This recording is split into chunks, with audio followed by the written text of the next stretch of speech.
How's it going, everybody? This is Rice Bonds Montana DeYoung back here with you again. And today I wanted to look into the camera and talk to you guys a little bit about what I think are the top 5 best Barry Bonds autographs you can have.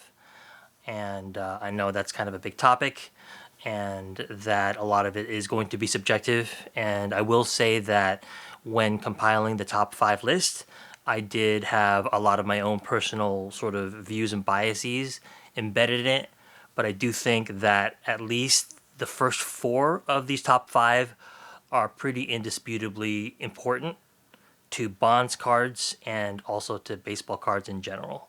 And that's kind of the metric that I judged these cards by. I kind of also looked at what I thought would be the most desirable cards in the distant future when most of the folks who had ever seen him play have long passed. I wanted to take a look at what cards I thought would be most desirable for Bonds collectors, but baseball cards collectors in general. So that obviously factors desirability, cost, rarity, recognizability of brand. All sorts of things go into what makes a card the best. And so that is a nebulous concept, but I wanted you guys to have sort of an understanding of the criteria that I used to come up with this list. So before I get into the top 5, I'm going to do some honorable mentions. But I want to talk about why I decided that some of these were not going to be on the list and why others deserve to be on the list. So I'm going to do some pros of each card and I'm going to discuss the cons, and then I'm going to try to wrap it all up and sort of give you a sum of what I think about the card in general.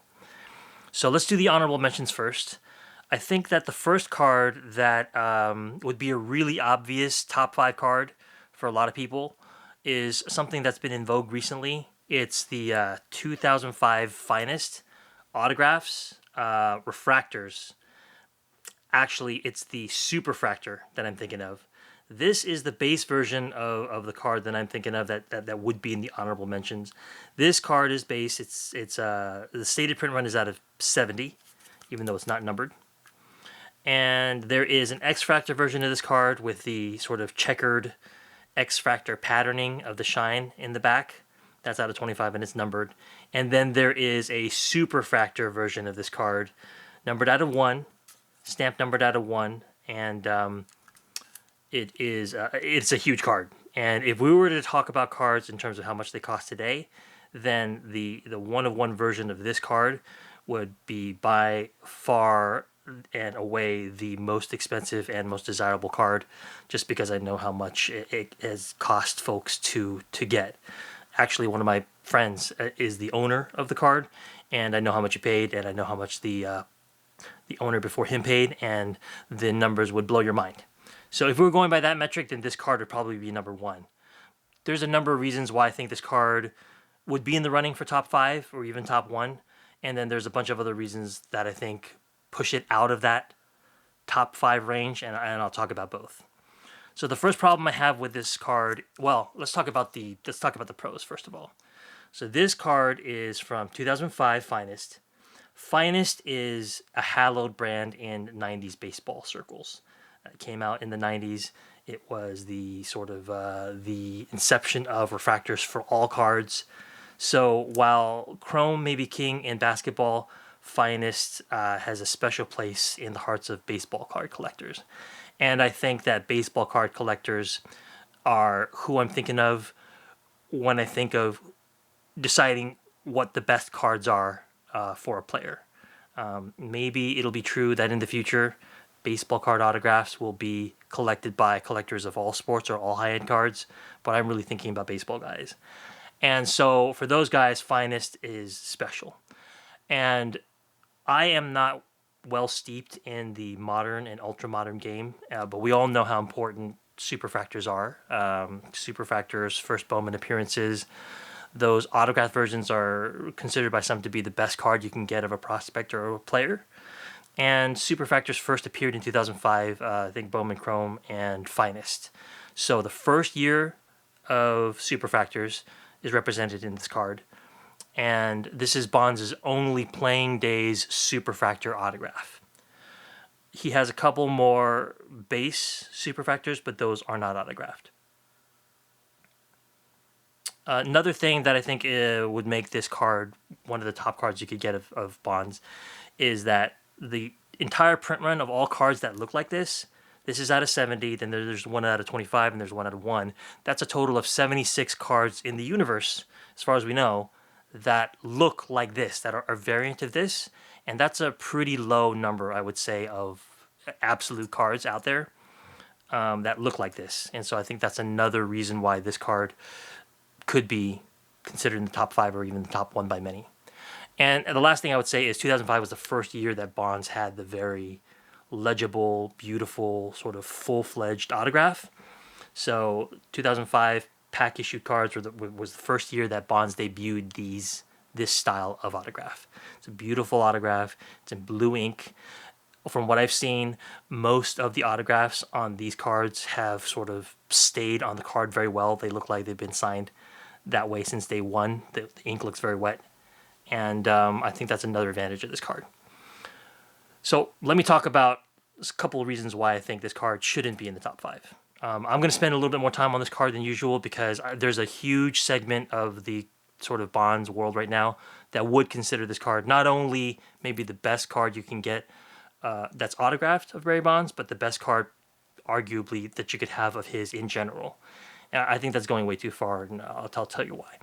One of the big things is that even though this is a superfractor, it not this, but even though the card that we're talking about is a superfractor, it is not from the base set. It is from a specific insert set with only about 15 or 20 people in the sort of autographed set. You have David Ortiz, who's a Hall of Famer. You have Mariano Rivera, Carlos Beltran, who is probably going to be a Hall of Famer, a couple of other guys that are borderline, and that's it. You don't have any other big names. It's not a huge set where there's going to be a lot of collectors of different players who've chased after this. I think there's something to be said for an autograph set that has a lot of players and a lot of star players from the era or from all eras. That is one of the ways I judged an autograph by. And by that metric, this card doesn't do it. There's not a lot of famous players that people are going to want to collect in the future that are in this set. So this is a relatively obscure set. It's true that the superfractor cachet is something that I don't quite understand because it's a modern concept, and that's just not a genre that I get. So I might just be missing the boat entirely on that. But because this is not a base parallel, to me, as a traditionalist, it doesn't mean as much to me. I personally would rather have the Bonds base parallel, not autographed superfractor from any of his playing days over this. But keep in mind, I do have a bias. I'm not an autograph collector. And I should probably preface all of this by explaining sort of what my focus is as a collector. And most of you guys know me. I'm a Barry Bonds collector, but I mostly collect 90s inserts. That's by far my favorite genre to collect. I've branched outside of it. And because over time, the list of desirable 90s cards has dwindled, I've branched out to early 2000s, mid 2000s. I've branched out to autographs and some memorabilia. You just keep sort of expanding your list of cards to go for as you sort of whittle down each smaller area. So autographs are not my forte. They're not my favorite type of card to collect. In fact, when I first started collecting Barry Bonds, I had decided that I would only get one autograph card of his because, in my opinion, at the time, I was like, "What? Once you have one of his autographs, why would you need any more? They're basically all the same." It was my overly glib opinion of it all at the time. And the other thing is that I came from hockey card collecting. From 2007 to about 2012, I collected hockey cards very seriously. But I didn't collect a certain player or a certain team. I just sort of collected whatever was cool at the time, which is heavily influenced by what the next set was coming out with and what everybody thought was exciting about each successive brand new set that would debut in real time. And what I learned as I became more mature at collecting hockey cards was that as I collected those high-end autographs of superstar Hall of Famers like Wayne Gretzky and Bobby Orr, Lemieux, Sakic, Forsberg, you name it, those cards would always decrease in value very, very quickly right after the next year's set were released. So if I bought an 07-08 Gretzky and then 08-09 comes out and there's a better design and the market floods with more Gretzky autographs, it immediately meant that the down arrow on the Beckett in 2007, 2008 was going to appear next to my card. And that's kind of a discouraging feeling that you buy a card and then within a year the card is already devalued and diluted by the next wave of cards of that player. So I just felt that autographs were kind of not a scam, but an easy way for a card company to print money. As long as a player was alive and they were still signing, they could basically make an infinite number of autograph cards until the player passed or decided not to sign, or for whatever reason, no more autographs were produced. But to me, that wasn't a safe way to collect cards. I wanted to make sure that if I spent, say, $300 on a card, that it wouldn't be worth $200 the next year, and then $100 the year after that, and then $50 the year after that, which was what was happening to a lot of the hockey autographs that I found. So I just didn't think that Barry Bonds autographs were a very safe place to put my money, and I've just never been a huge autograph collector to begin with. I would probably value an in-person autograph that I could have gotten as a kid from him if I'd been able to meet him over most cards that I could get out of a pack. Okay, so that's why the Superfractor version of this card isn't in my top 5. If I'm wrong about the importance of Superfractors, if I'm wrong about the importance of this being Bonds' first Superfractor, if I'm wrong about this being the first year of any Superfractor, if I'm wrong about how important a Superfractor parallel of an insert set is compared to a Superfractor parallel of a base card, then the current price of this card, the market value of this of the one of one of this card, it's going to only accelerate. But I just don't think that's going to be the case. I honestly, this wasn't the first, when I first started collecting Barry Bonds cards, this wasn't the most recognizable autograph card, not by a long stretch. Like, I remember, it's a beautiful card, it's striking. When I saw it, it jumped out at me.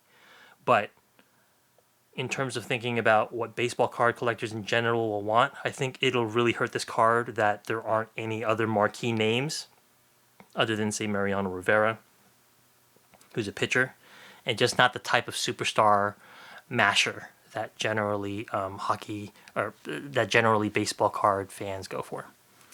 So that's the first honorable mention. There are so many that you could mention. I mean, for a Barry Bonds collector, for completionists, for traditionalists, for those who've collected Barry Bonds autos for decades, I'm sure that there's going to be a huge difference of opinion, and that you might take umbrage with certain cards missing. I guess it really does. It does depend on what you value in a card, and I'll get to that as I go through my top 5. So another candidate for top 5 to me would be just this basic base autograph from 1999 Topps Flagship. It's a certified autograph. It is not from the base set. It is Barry Bonds. Well, here's the thing about Barry Bonds autos that you may or may not know as well. So he did not have a lot of... Barry Bonds only has 600 some odd different autographs that were released in packs that were licensed.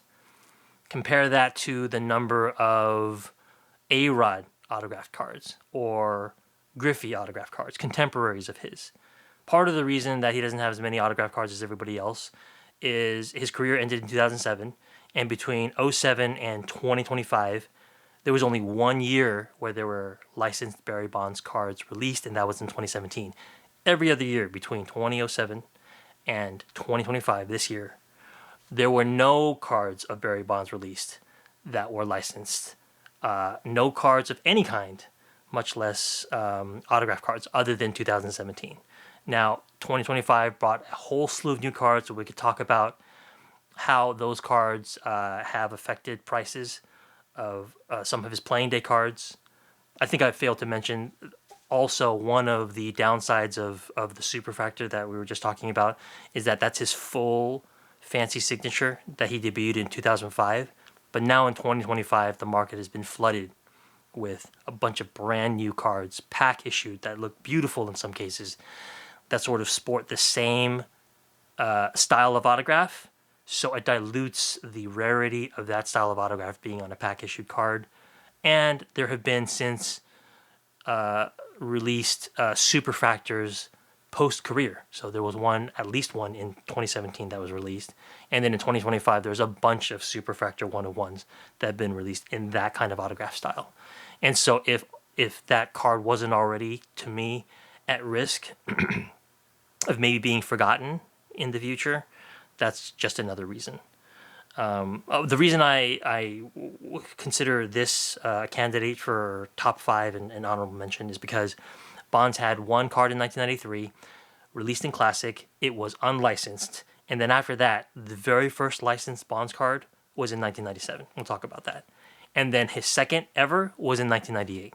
That's it. He had one in 97, one in 98, and just a handful of releases in 99. So this is one of the very first pack released licensed Bonds cards you could get. And it was in the 90s, which is the genre that I care most about. The 90s happens also to be the era where the first pack issued cards of any player were released. So I think the first of anything is important. And I've talked before in my other videos about how the flagship brand of a story company like Topps is very important. And this is flagship Topps.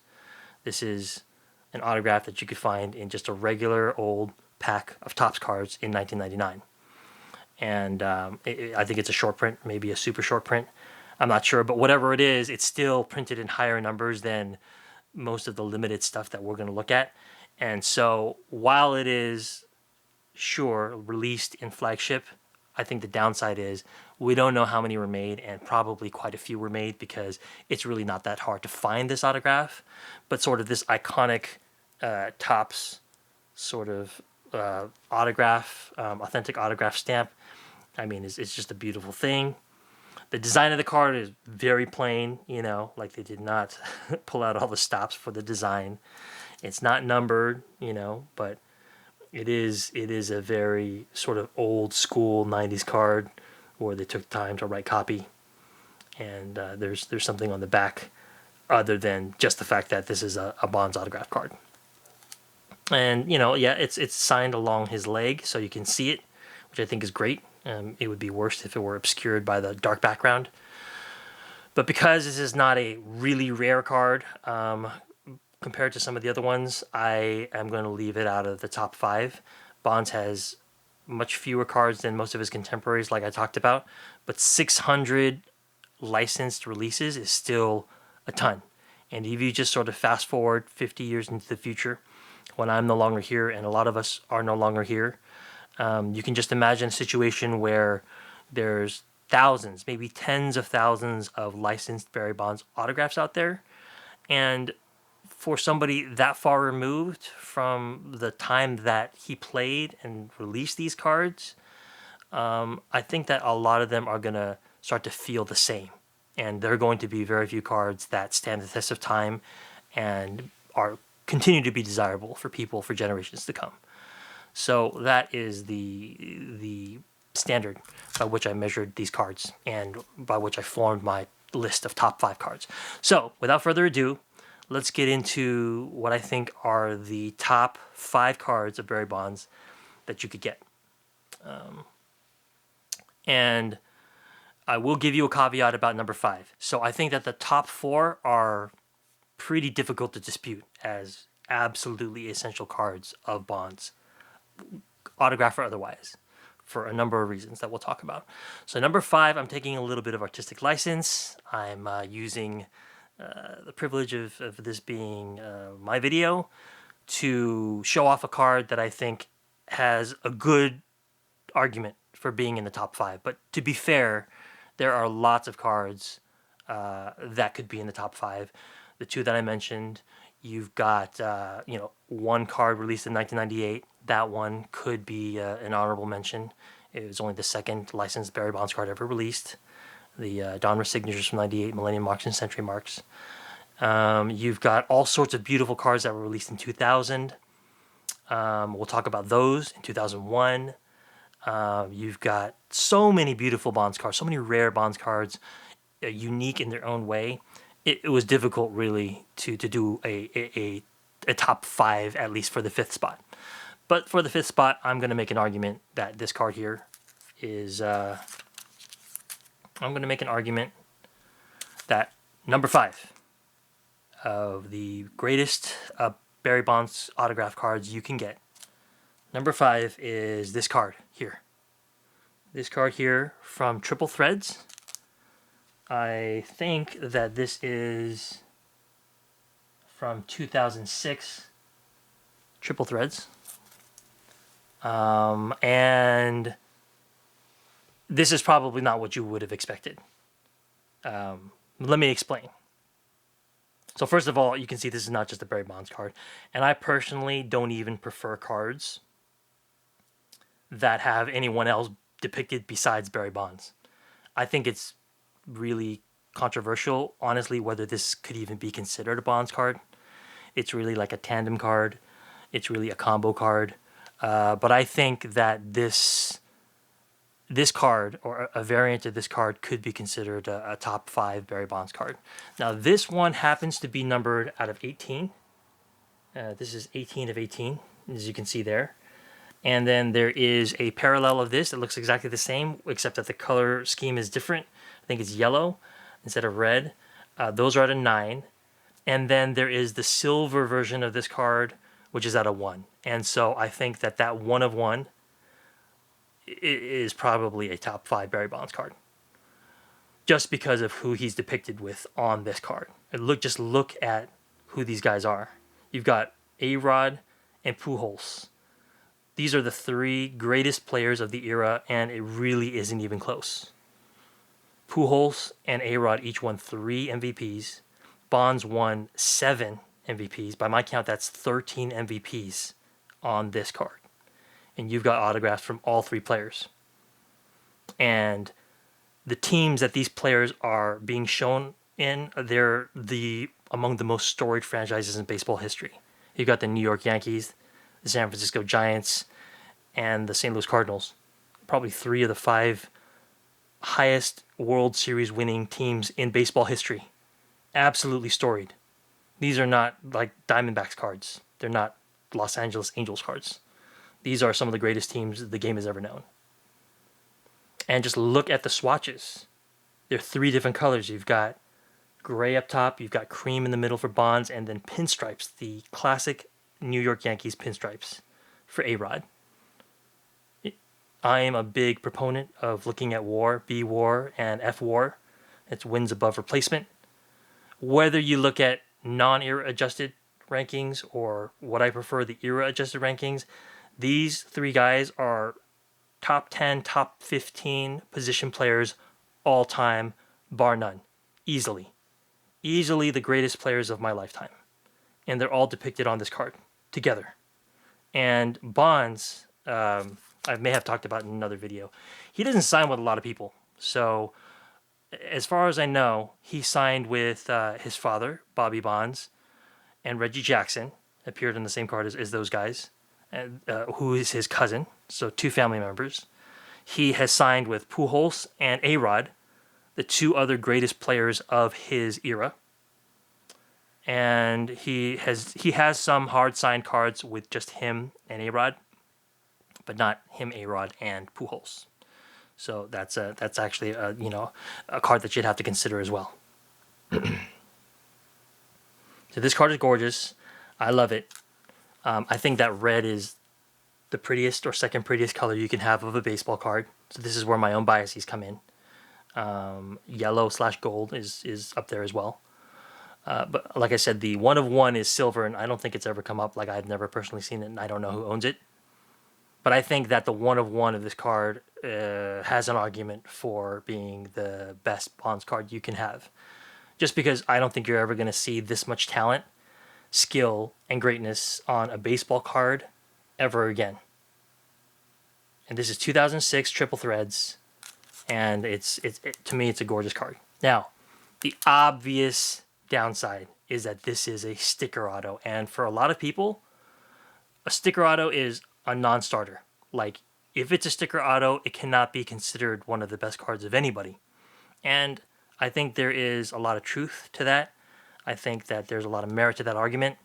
And if you, like me, would never consider a buyback card or an island license card eligible for any top 5 list of any player, I would not object if you eliminated this card just on the basis of the fact that it is a sticker signed and not hard signed, right?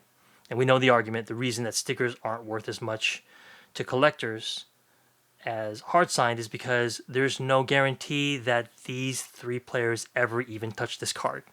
They could have just touched a packet of stickers, signed them all in a row as fast as possible, mailed them back in, and then somebody at Topps affixed these stickers to this card. And that is a big reason, that's a big downside. If I could wave my wand and create a card, it would have been a hard signed card of this. Another reason that stickers aren't as great is because, as you can see, when you put a sticker into the frame, a lot of times the signature falls off of the frame. So the end of A-Rod's signature comes off there and it is behind the frame of the design of the card. Stickers also from this era often have an issue with bubbling. So these autographs from 20 years ago can tend to degrade and bubble depending on the sticker that you're talking about. But one thing I want you to know about Barry Bonds is he was obviously very particular about who he signed with. So he signed with these guys, he signed with his family, he signed with Ken Griffey Jr., the other baseball royalty of his generation, whose fathers both were excellent players in the league before them. And I think he also signed with Ohtani in 2025. So that is rarefied company. Bonds was not careless about who he agreed to sign with. And I've spoken to Bonds collectors who insist that he only signs sticker cards after they've been finalized. In fact, I can show you a scan of another Bond sticker autograph where the marker of his autograph, of this style autograph, actually bleeds onto the frame, meaning he only signed that card after the card was sent to him fully complete, and he just signed in here. And as you can see, if you look at Barry Bonds sticker autographs, I don't think I've seen a single one where the ink goes off of the sticker, because I believe that in almost every case, if not every case, Bonds signed the card only after it was in its final form. And I think that's what happened here, and I like to believe that Bonds touched this card. So that's why it's a top 5 card. It has all the stickers that you would expect to have on the back for a card from this era.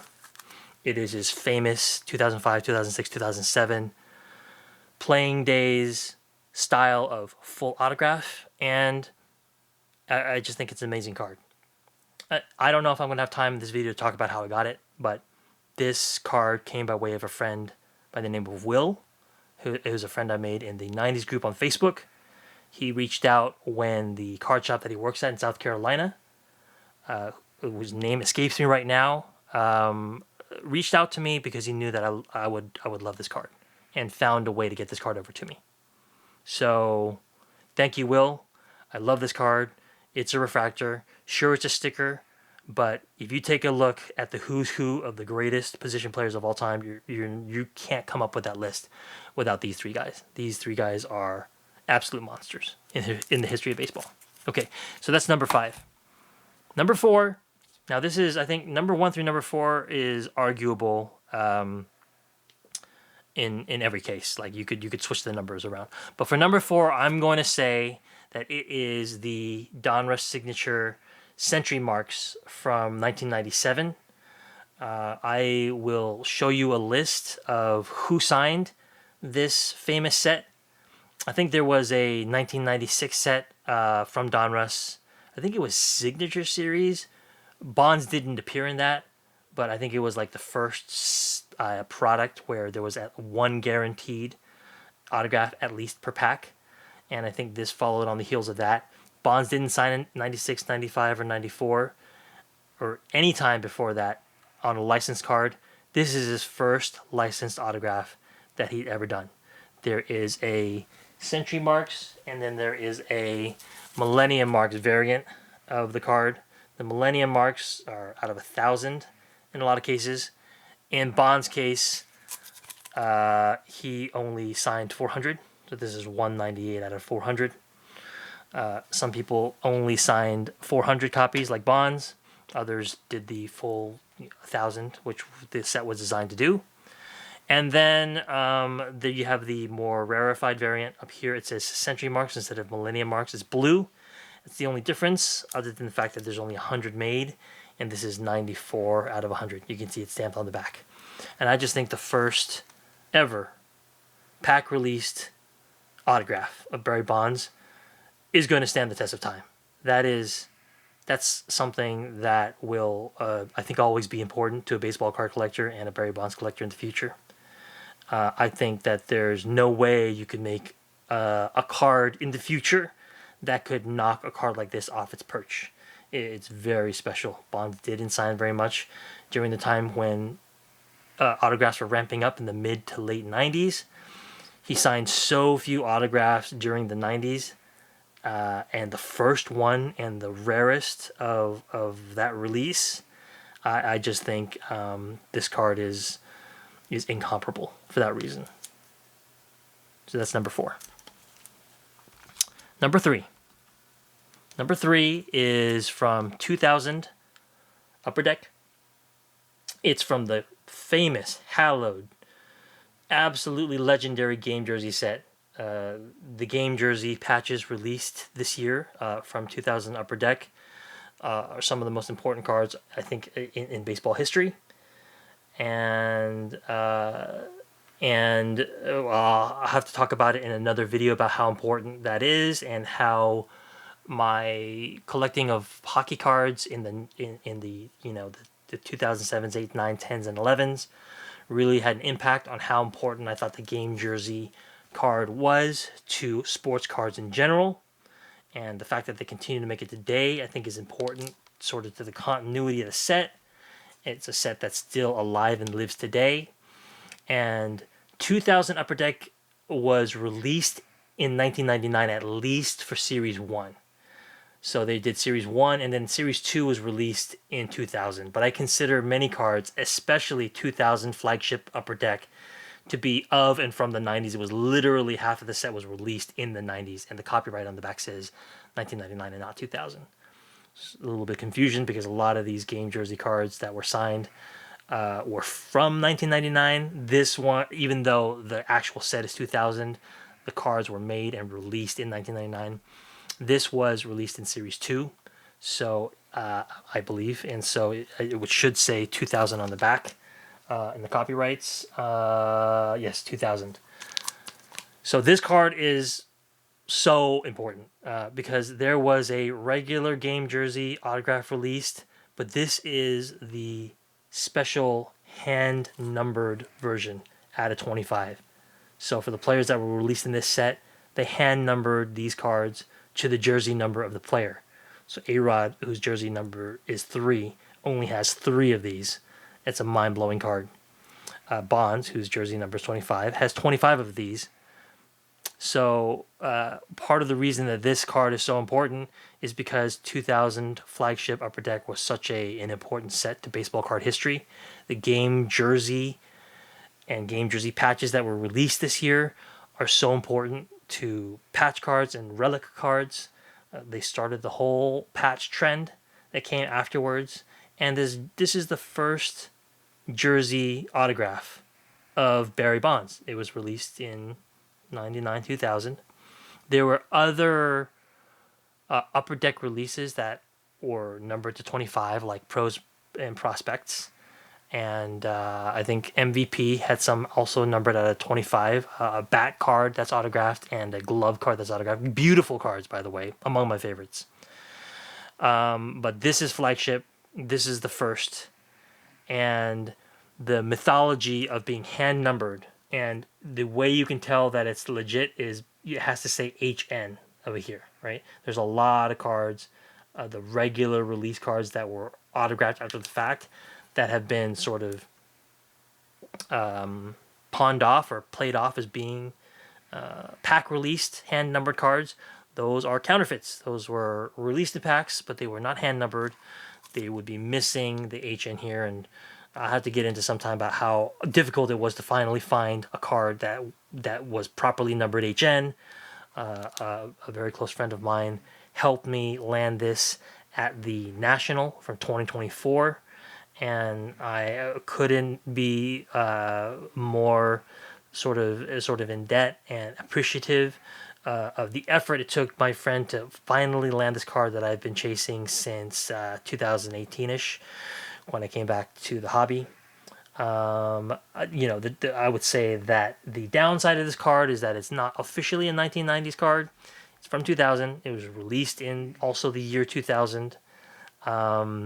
25 is not as rare as some of the other jersey numbers out there, like A-Rod.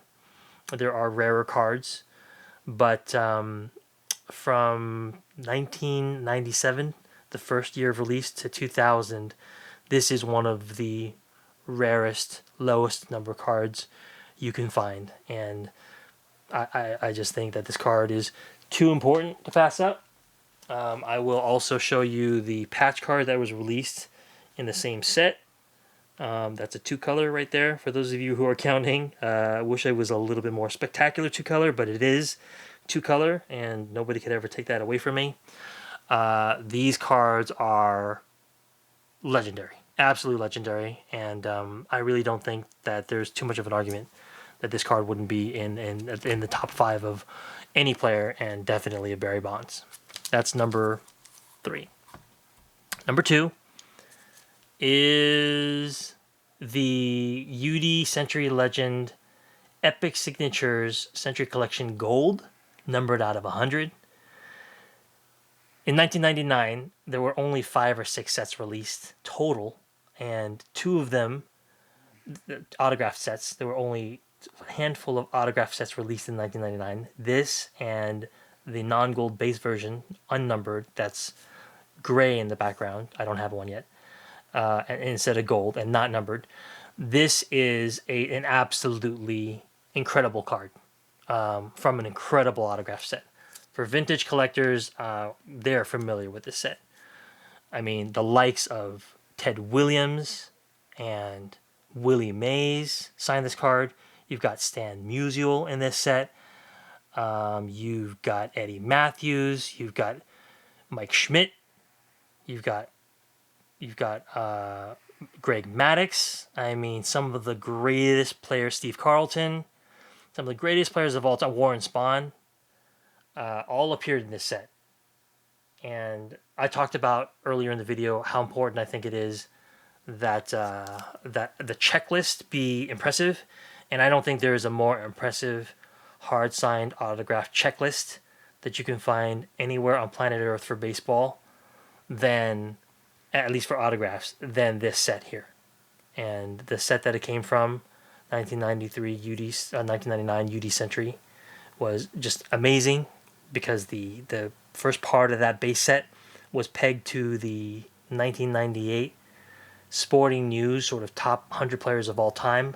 Bonds was listed even in 1998 as the 34th best player, pitchers and hitters of all time, and this copy is numbered 34 out of 100. I absolutely love this card, and I think that it should be considered one of the most important cards of any player who appeared in it. You've got Frank Thomas, Ken Griffey Jr., all of the greats of the era, or many of them at least, also on this card. Like 90% of the players in this set are Hall of Famers, or should be Hall of Famers, maybe higher than that. This card is unimpeachable in terms of the set. There is a basketball version of this, which has MJ in it. It has Wilt Chamberlain. I mean, just think about a set that has Wilt Chamberlain, MJ, Ted Williams, Willie Mays, Barry Bonds. Just, I mean, you couldn't ask for any more. You know, like, the only thing you could probably want is maybe Hank Aaron if he's not on here. Babe Ruth, Lou Gehrig. You pretty much have everybody. So, yeah, this card is number 2. I think there's a strong argument that it's the number 2 card.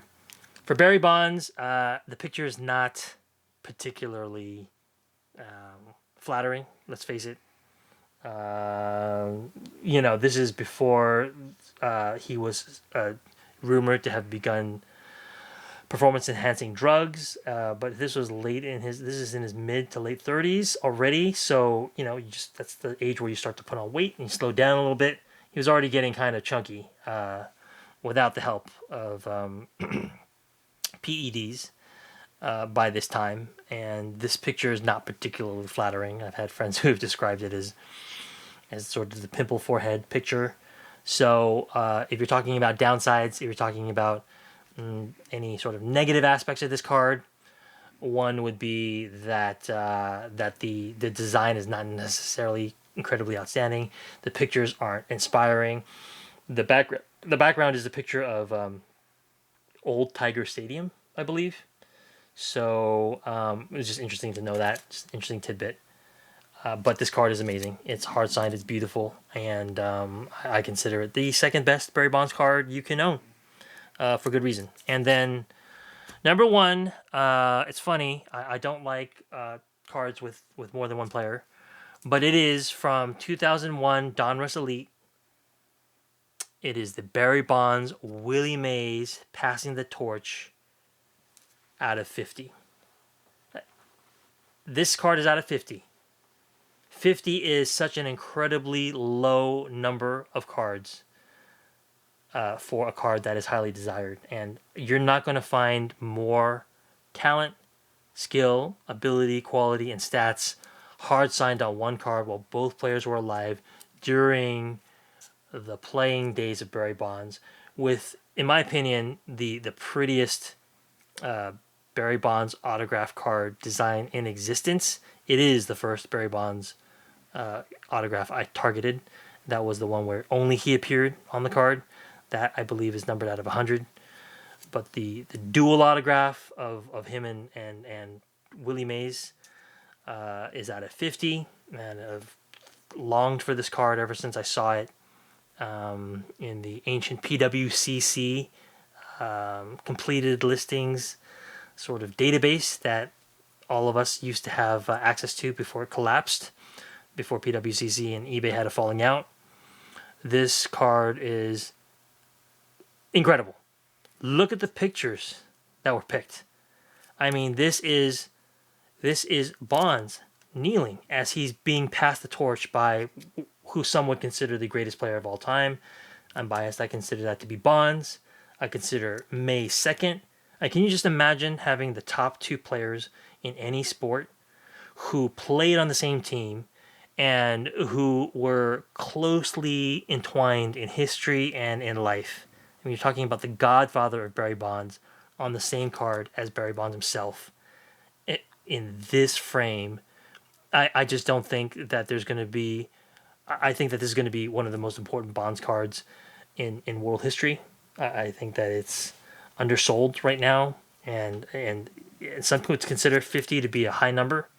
I think it is exceedingly low for how important this card is going to be in the future. I think it's underappreciated. I know that the Mantle Griffey dual autograph from 1994, a card that I laid awake at night dreaming so often as a kid, is worth many more times than this, even though there are many more copies of it. Mantle is the darling of his age, not Mays. Griffey is the darling of his age, not Bonds. But I think when everything boils down to it, these 2 players will be considered, the dominant players of their era, if they aren't already. And I think that the world will wake up and realize that this is the best Barry Bonds autograph by far that you could ever get. And I would take it over pretty much any one of one. Yeah, I would take it over any one of one Barry Bonds autograph in a heartbeat. I don't think it's even honestly that close. And you couldn't convince me otherwise. Now, downsides, I was told by a vintage autograph collector that autograph collectors generally like their cards to be depicting both autographs on the same side. I couldn't care less. In fact, I prefer it like this. Each player is given his dedicated side. Each side of the card looks like it could be the front of the card, even though, the fine print and copyright stuff are on the back. So this is clearly the back of the card. PSA got it right, even though I asked them in a note to please put Bonds on the front, because that's where I would be wanting to look at the card the most. But look at the autograph quality here. People don't like black ink, but I think it's perfect. The perfect color, signed in the perfect spot, in perfect penmanship by both players. I can go on and on about this card. I think it's the best Barry Bonds card in existence. I think it's number one. I don't think it's close. I'm sure reasonable minds could disagree, but that's what I think.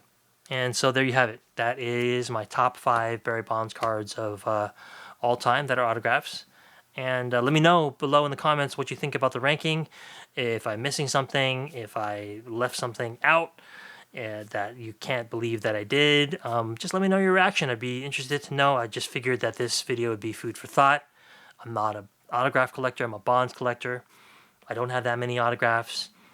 But it was clear that I had specific autographs in mind that I wanted to go after, and I wanted to make sure I had all of the autographs of Bonds that I considered the most important first, and then worry about the other ones later. And that's what I did. I'm a pretty focused collector, and there's no different for Barry Bonds autographs. So let me know what you think below, and I'll see you guys on the next video.